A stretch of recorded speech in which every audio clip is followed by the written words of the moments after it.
Candidates on both sides of the aisle have strong opinions about several key issues in our state, including education. But we want to know what you think. Team 12's Michael Downa spent time at local diners to discuss the issue in our latest political series, Diners and Democracy.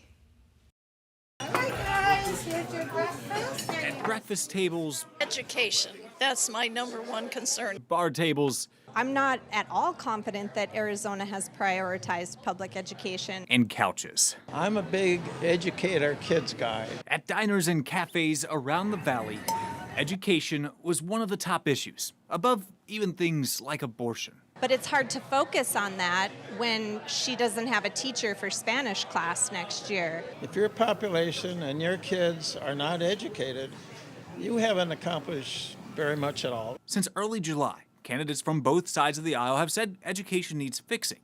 The how, though, is debatable. Everyone says, well, education, well, what are you going to do about it?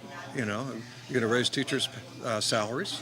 That's a good start. So 1 week out from the election, we went back to those voters and asked if the endless parade of campaign ads, mailers, and signs convinced anyone of a final decision. I'm closer than I was 2 weeks ago. That's Susie Webb, a former teacher. She says over the last few weeks, she's narrowed down her choices, but says education is now just a priority. Well, I'm looking at all the problems with global warming, and I've decided education is important, but if we don't have a world, who needs to get educated? And the reality is that it is rare for folks to vote on just one issue. And voters with moderate views tell us they feel left out. Because there's no John McCain middle of the road where they work together anymore. Still, even with those unsure about the candidates, the diners we talked to said they will vote to make sure their voice is heard. Oh, I don't think we can give up.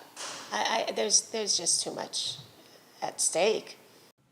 Michael Downa, 12 News.